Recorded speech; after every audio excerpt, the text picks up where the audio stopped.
12h55, hora de quê? Hora do Globo Esporte. Muito boa tarde, sejam bem-vindos ao nosso GE, que hoje traz tudo sobre os jogos importantes envolvendo Fortaleza, envolvendo o Ceará na Série A. Daqui a pouquinho, 4 da tarde já, é o jogo do Ceará contra o Bahia. Eu começo falando do Fortaleza, porque tem dois atletas de saída do PC. Bota já a imagem deles na tela, Wellington Nem e Mariano Vasquez. Esse aí, o argentino, Mariano Vasquez, não jogou nenhum jogo em 2021. Ano passado até fez 34 jogos, mas nenhum gol. A verdade é que nunca se firmou na equipe do Fortaleza, seja qual fosse o treinador. O outro, o Wellington Nem, que chegou como reforço nessa temporada, esse aí, meu amigo, não tem nem 20 minutos jogados. Entrou em 2 partidas só do campeonato estadual e não mostrou até hoje para que veio. Fato é que não vão ter seus contratos renovados, portanto estão de saída do Fortaleza. E quem está de entrada aqui no nosso Globo Esporte é o André Almeida para falar sobre esses dois nomes, André. Vão fazer falta para o Fortaleza? Não vão fazer nenhuma falta, né? Boa tarde a você, boa tarde a todo o pessoal de casa que está acompanhando o Globo Esporte. De fato, 2 jogadores que tiveram uma passagem bem apagada pelo Fortaleza em cenários diferentes. O Mariano Vasquez com um tempo muito longo, né? Foram 2 anos de Fortaleza, trabalhou com todos os treinadores que estiveram no clube nesse período. Rogério Ceni, Zé Ricardo, Marcelo Chamusca, Anderson Moreira e agora o Vojvoda, e não se firmou com nenhum deles. Tá claro que o problema não é dos treinadores, e sim do jogador, né? E do Wellington Nem, que é uma aposta. Esse daí chegou há pouquíssimo tempo, né? 3 meses, um contrato curto em que o Fortaleza apostava de que poderia dar uma resposta positiva, mas acabou que não conseguiu. Então, 2 jogadores que não vão fazer nenhuma falta ao torcedor tricolor. Falar em tricolor, a gente volta a falar do Fortaleza daqui a pouquinho no Globo Esporte, que hoje o Leão tenta manter o seu 100% de aproveitamento na Série A, enfrentando o Atlético Goianiense lá em Goiânia. Antes, vamos falar do jogo do Ceará, que joga literalmente daqui a pouquinho, às 4 da tarde. O Globo Esporte termina 1 e pouquinho. Às 4 horas já tem o jogo do Vovô recebendo o Bahia, reeditando a final da Copa do Nordeste. Tudo bem que o Ceará não tenha boa lembrança da final da Copa do Nordeste, mas o Bahia não tem boas lembranças do Ceará quando fala de Série A. E não sou eu que estou dizendo não, viu? Olha aí. Um adversário que nos últimos anos vinha sendo a pedra no sapato do Bahia.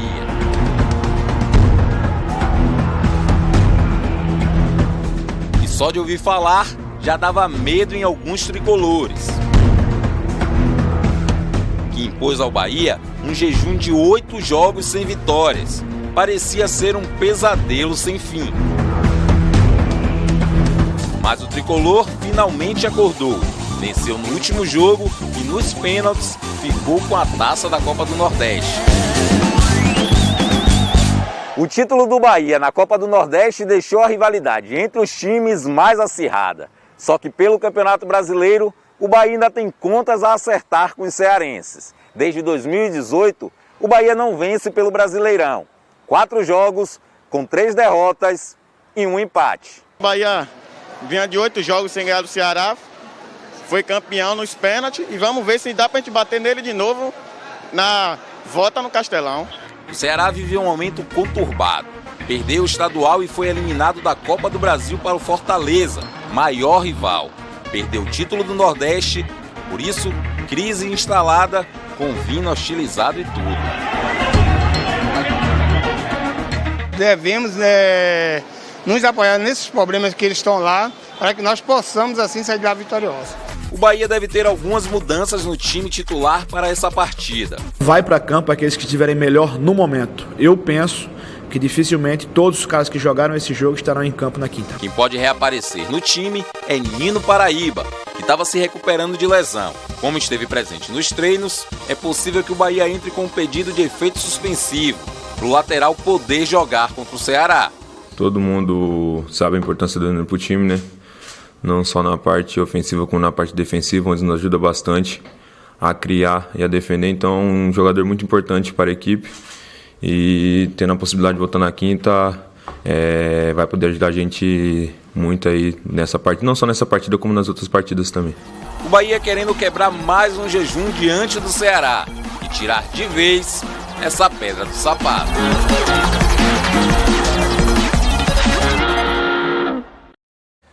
André, o que você falou para mim quando o VT estava no ar aí? Que hoje esse é o principal clássico do futebol nordestino. Ceará e Bahia acirraram uma rivalidade muito grande nos últimos anos, principalmente, né? Sem dúvida alguma, rivalidade muito boa que a gente vê no futebol nordestino. Vamos saber então as informações do Ceará, que tem atletas saindo do departamento médico, mas pode ter outros problemas. Você vai entender. Atenção nas imagens de treino do Ceará. Você conseguiu ver alguma novidade aí? Olhe com carinho que tem. Ó o Fabinho aí, ó. Viu não? Volta a imagem, edição, aqui no cantinho. Aê! Fabinho voltou a treinar com o grupo. Ele não joga há 3 meses. Passou por cirurgia no joelho, muita fisioterapia, mas já tá aí no gás. Esse de cabelo descolorido, você reconhece? É o Steven Mendonça, que estava com desconforto na coxa direita. Pelo visto, já não está mais. A principal novidade, você ainda não viu. Vixe, agora viu. Luiz Otávio sendo Luiz Otávio, no carrinho, limpo. O zagueiro sofreu entorse no tornozelo e no joelho no Clássico Rei da final do estadual. Mas nenhum desses atletas tem mais chances de estar em campo do que o Oliveira. Ele foi titular nas 3 partidas realizadas até aqui na Série A e tem visto as coisas por uma perspectiva diferente. Nós vencemos contra o Grêmio, tivemos um empate agora fora de casa, de extrema importância. Estamos somando, é o melhor início do Ceará aí desde que voltou à Série A. Então, no meu ponto de vista, acredito que a gente vem fazendo um bom campeonato. Que má fase que nada, é aquela história de ver o copo meio cheio e não meio vazio. Vem aí o Bahia, que tirou o título do Nordeste das mãos do Ceará, mas como já mostramos aqui no GE, tem sofrido diante do vovô em jogos do Campeonato Brasileiro. Um time que tem qualidade, um time que nós já enfrentamos dentro da temporada. Fomos felizes em cima deles, assim como eles foram felizes também em cima da gente. O Bahia tem campanha exatamente igual à do Ceará na Série A de 2021. A diferença é que o clima no tricolor baiano está bem mais tranquilo. E o clima no Ceará começou a mudar desde a perda do título regional para o Bahia. Uma vitória justo sobre o Bahia pode trazer de volta aquela tranquilidade de outros dias. Jogo grande, jogo de 2 equipes de extrema grandeza dentro do futebol brasileiro. Você viu que de tranquilidade o Oliveira entende. Haja a pressão que houver, o importante é estar concentrado. E pra gente vencer, eu acho que a gente tem que manter a concentração. O time, quando tá concentrado, é um time muito forte. E nós concentrados, a gente minimiza os erros. Que tá concentradíssimo a parte da concentração. Nós concentrados, nós vamos minimizar toda a qualidade, toda a parte positiva que eles têm. Um caminho para vencer o Bahia pode ser uma mistura de Luiz Otávio com Oliveira. A força de um carrinho para espantar a má fase e a tranquilidade do Oliveira para não se aperrear. Eu acredito que vai dar muito certo ainda esse ano. André Almeida, vamos colocar aqui na tela a provável, uma possível escalação do técnico Guto Ferreira. Daqui a pouco a gente fala as ressalvas. Richard no gol. Talvez é uma das ressalvas. Na zaga, Messias, você acha que Luiz Otávio já volta à titularidade? Se tiverem condições, desse jeito que a gente viu dando carrinho, na minha percepção, sim. Pela liderança técnica e por tudo que ele representa. Laterais com Gabriel Dias e Pacheco. Meio campo com Sobral e Oliveira se consolidando, né, de fato. Com Jorginho no lugar do Vina? Concordo, porque se quer que o Jorginho dê uma resposta positiva, é preciso que ele tenha uma sequência. Se optou por utilizá-lo como titular contra a Chapecoense e o momento do Vina não é bom, você não pode dar um jogo pro cara e querer que ele arrebente. Tem que dar pelo menos 3, 4 para ver o que ele dá como resposta tendo essa sequência como titular. E lá na frente, Lima, que vem muito bem, né? Até com relação ao que o time vem apresentando. Vem sendo a principal peça ofensiva do Ceará nos últimos jogos. Mostramos ontem aqui no GE. Rick do outro lado e Kleber é outra ressalva. Por que eu falo dessas ressalvas? Porque pode ser que alguns desses atletas não apareçam nessa equipe por Covid. O Jael já tinha sido diagnosticado com essa doença, foi divulgado na rodada passada, né, pelo Departamento Médico do Ceará. Então pode ser que alguns outros atletas do Ceará sejam diagnosticados também com o coronavírus, né, André? É isso, é muito importante destacar também, o torcedor deve ficar curioso, né, para saber quem são os atletas e quantos atletas, mas é um momento que a gente precisa de muito cuidado, né, muita cautela, é uma questão que vai além da esportiva, de saúde pública, melhor esperar o clube se manifestar oficialmente. Com relação a este confronto dentro de campo, André, mostramos que o Bahia está com um clima mais tranquilo. O Ceará não, mas pode retomar essa confiança, essa tranquilidade com a vitóriazinha hoje, que seria importante. Seria num excelente momento e contra um rival apropriado, né, Marcos? A gente concorrente direto também. Concorrente direto, que briga até pelos mesmos objetivos no campeonato. Sim. Não somente porque estão na mesma pontuação de tabela. O Bahia está na frente por conta do critério de saldo de gols. Mas uma vitória representa muito mais tranquilidade para acabar com esse momento, essa semana conturbada, principalmente que o Ceará teve, né? E dar mais confiança, mais motivação aí para o trabalho do Guto Ferreira contra um adversário que a gente falou aqui, que é o rival do Ceará nos últimos anos no cenário nordestino, né? Uma rivalidade que se acirrou muito. Claro que não é uma rivalidade maior do que um Clássico Rei, do que um Bavi, mas entre representantes de estados diferentes. Ceará e Bahia hoje estabelecem a maior rivalidade do futebol nordestino. Vou convidar você, André Almeida, e você, amigo e amiga de casa, para ver junto comigo os gols de ontem, desse início de rodada já do meio da semana. Lembra desse palmeirense lá em 2018? O Davidson é horrível! Isso porque o Davidson tinha acabado de fazer um gol, hein? Mas a relação do jogador com o Palmeiras sempre foi meio de amor e ódio, né? E ontem foi dia de amor. Sabe, começou um cara muito emocionado, muito emotivo, né? Davidson começou como titular contra o Juventude. Primeiro, o William Matheus deu uma baita força e fez aquele gol contra. O segundo foi do Davidson, cabeçada estilo queixo no ombro no cantinho.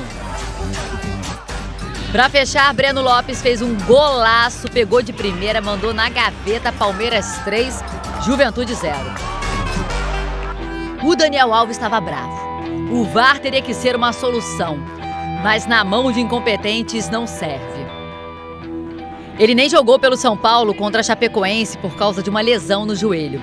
De casa, viu esse lance no finalzinho do primeiro tempo do Rodrigo Nestor no Léo Gomes. O juiz Diógenes de Andrade tinha dado só amarelo, mas aí o VAR chamou e o amarelo virou vermelho para o Nestor. Para mim isso não é uma agressão, é um movimento de jogo, para mim cartão amarelo. São Paulo estava ganhando o jogo com gol de cabeça do Éder. Mas jogar um tempo inteiro com um a menos é duro, né? E a Chape empatou com o Caio. E não ganhou por muito pouco. São Paulo foi salvo pela trave e pelo Wellington, que tirou em cima da linha. Jair Ventura ficou louco da vida, 1-1. Imagem forte no jogo do Internacional contra o Atlético Mineiro. O Guilherme Arana e o Vinícius bateram a cabeça. Pior pro Arana, que começou a sangrar. Mesmo assim, ele botou uma touca e voltou pro campo. Depois do jogo, teve que tomar 12 pontos na cabeça. O Atlético levou só 3 pontos, os 3 pontos da vitória, conquistada com 1 minuto de jogo. Jogada do Hulk, gol do Natan. Gol!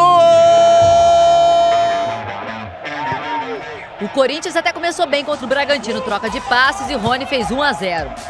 Rony! Só que depois o Aderlan empatou de cabeça e o Eric Ramírez virou o jogo, com o detalhe da bola passando no meio das pernas do Cássio, hein? Bragantino 2-1. A gente faz uma paradinha rápida e volta já com a seleção brasileira, tanto a principal como a olímpica. Teve convocação já para os Jogos de Tóquio. E ainda, claro, tudo sobre Fortaleza, que joga hoje contra o Atlético Goianiense.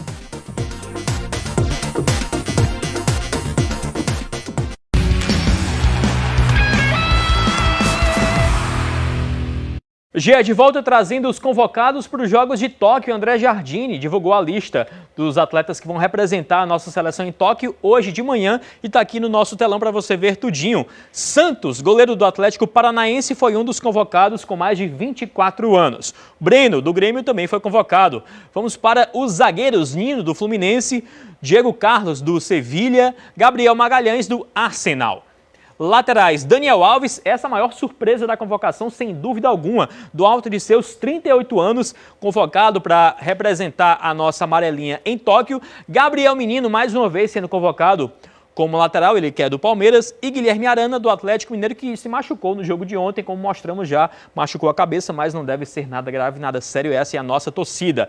Meias convocados, Bruno Guimarães, do Lyon, Gerson, do Flamengo, Douglas Luiz, do Aston Villa. Outros meias, Matheus Henrique, do Grêmio, e Claudinho, do Bragantino. Atacantes convocados, Antony, do Ajax, aquele ex-São Paulo, né? Matheus Cunha, do Hertha Berlim, e Malcom, do Zenit. Tem outra lista ainda de atacantes, Paulinho, do Bayer Leverkusen, e Pedro, do Flamengo. Infelizmente, o cearense Evanilson, que joga no Porto e vinha sendo convocado pelo Jardine para essa seleção olímpica, ficou de fora da lista. A seleção principal joga hoje. Vamos saber as informações com a Gabriela Ribeiro. Olá, boa tarde para todo mundo que está ligado no Globo Esporte. A seleção brasileira entra em campo hoje contra o Peru pela segunda rodada da Copa América. O jogo vai ser no estádio Newton Santos, aqui no Rio de Janeiro. O técnico Tite, antes mesmo da competição começar, já havia falado que queria usar a Copa América para rodar alguns jogadores, testar novos titulares na seleção brasileira. E o que a gente viu do treino de ontem foi justamente isso. A seleção brasileira deve entrar em campo hoje com um time com várias mudanças. A gente vai dar uma olhada no campinho agora. Seleção deve ter em campo Ederson no gol, Danilo, Éder Militão, Thiago Silva, que está de volta de lesão, e Alexandro. No meio-campo, Fabinho, e aí uma dúvida entre Fred e Everton Ribeiro. E o Neymar já vai puxando o ataque, que tem Gabriel Jesus, Everton Cebolinha e Gabigol. O técnico Tite deu uma entrevista coletiva ontem e falou justamente sobre essa oportunidade que ele pode dar para os jogadores. Vamos ouvi-lo. É uma linha muito próxima entre dar oportunidade e descaracterizar uma equipe. A ideia é manter os atletas naquilo que eles vêm treinando, nas suas funções que eles fazem nos seus clubes. E a gente montar essa estrutura que ela possa ter um bom desempenho, que as engrenagens, que as conexões elas possam ter. A seleção brasileira tem seu Tite e o Fortaleza também tem seu Tite. Então vamos falar do Fortaleza de Tite, Vojvoda e companhia. Você sabe quem mais entende de Atlético Goianiense dentro do elenco do Fortaleza hoje? Esse cara aí. Se tem um cara que pode falar com propriedade desse confronto, que entende bem mesmo, esse cara é o Matheus Vargas. Ele foi contratado pelo Fortaleza em 2019, aí acabou sendo emprestado para o Atlético Goianiense, se destacou por lá, inclusive fez gol bonito. A temporada agradou o tricolor do PC, que o chamou de volta. O retorno foi meio devagar, mas depois da mudança de técnico, ele engrenou e não saiu mais do time. É presença quase garantida, mesmo com nenhuma escalação repetida desde que Vojvoda chegou ao PC. O professor Vojvoda vem pedindo para a gente se reinventar a cada partida, então acredito que eu tenho muito a evoluir ainda, principalmente na capacidade técnica e física. Se a torcida pode esperar algo do jogo de hoje, é uma tal de lei do ex, que raramente falha. Já tendo vestido o manto adversário, quem sabe o primeiro gol do Vargas pelo Fortaleza não sai justamente contra o ex-clube? Chance tem, concorda? Com certeza eu concordo. Toda rodada tem uma lei do ex aí. Quem sabe quinta-feira não seja o meu momento e sair daqui de Goiânia com a vitória e um gol meu. Estaria muito feliz de volta para Fortaleza. Mas cuidado que pode ser dos dois lados, hein? Afinal, um dos destaques do Dragão é o João Paulo, aquele que estava jogando no Fortaleza até pouco tempo. Logo mais, o Fortaleza vai entrar em campo querendo conquistar algo que só conseguiu 2 vezes na história: vencer o adversário goiano. E se agarra justamente na última vez que fez isso. Em 2018, ótimas lembranças do mesmo palco de hoje. Fora de casa, superou o adversário com gols de Gustavo e Bruno Melo, garantindo o tão sonhado acesso à elite do futebol brasileiro. Por sinal, esse jogo foi 2-1 e adivinha de quem foi o gol do Atlético? Daquele mesmo João Paulo. Sair de lá com o mesmo resultado e na mesma posição na tabela é tudo que o Fortaleza quer. Quem sabe não seja mais uma noite para ficar na história tricolor.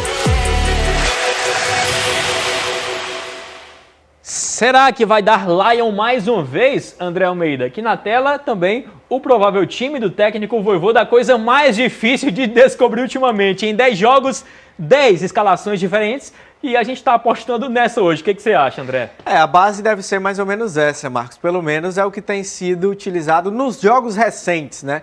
A grande dúvida é ali no lado esquerdo. Ele não pode contar com o Lucas Crispim, né? Que sequer viajou, ainda está lesionado. Baita lesionado. desfalque mais uma vez. Baita desfalque. Na minha percepção, tem sido o principal meio-campista do Fortaleza. Tem a questão da bola parada, que é um aspecto muito forte dele também. Mas o Carlinhos, acredito que se credencia bem a ganhar essa vaga por ali. De resto, acredito que deve ser isso. Talvez o Wellington Paulista entrando no ataque no lugar do Robson é uma possibilidade. Mas o Robson é um ataque mais móvel, né? Mais veloz. No jogo passado, o Vargas saiu do banco.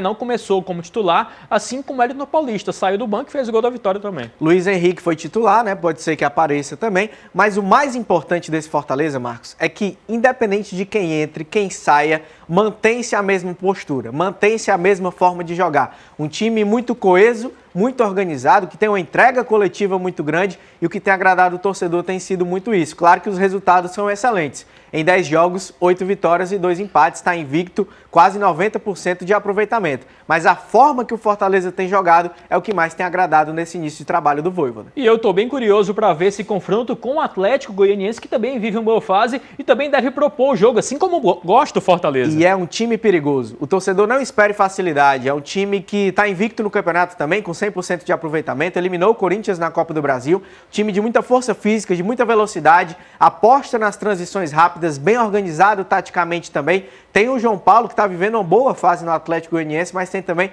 jogadores como o Janderson. Tem o goleiro Fernando Miguel, que é um goleiro experiente também. Os laterais que estão vivendo uma boa fase também, Natanael, Dudu. É um time perigoso. Não acho que por ser o Atlético Goianiense vai ser jogo fácil, não. A parada é dura, vai ser jogo difícil para o Fortaleza. É um grande teste, mais um para o Fortaleza do Vojvoda. E a gente sempre lembra daquela fórmula da Série A, a fórmula mágica, né? Que é fazer o dever de casa, vencer os concorrentes diretos e também aprontar fora se quiser sonhar com algo mais. Já está fazendo muito algo mais nesse início e hoje pode dar continuidade a esse trabalho, né, André? É isso, a gordura que a gente diz, né, está sendo construída. Fortaleza estabeleceu, pelo menos nesse começo de campeonato, nas 3 primeiras rodadas, uma vantagem que o permite até lá na frente, quem sabe, brigar por algo a mais. São esses pontos conquistados no começo que farão a diferença quando o torcedor estiver fazendo as contas lá no final do campeonato. E vencer confrontos diretos também é algo que faz muita diferença. Conseguiu vencer o Sport. Agora tem uma parada dura contra o Atlético Goianiense,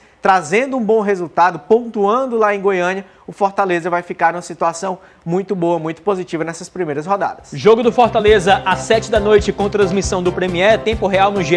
Globo, assim como o jogo do Ceará, que é 4 da tarde, então às 3 horas. Já tem as escalações lá no GE. Globo, informações sobre o departamento médico, se tem gente com Covid, se não tem, enfim, tudo no nosso site. Segue nós também, @Globo Esporte. Obrigado, boa tarde. Tchau. Valeu, um abraço. Tchau.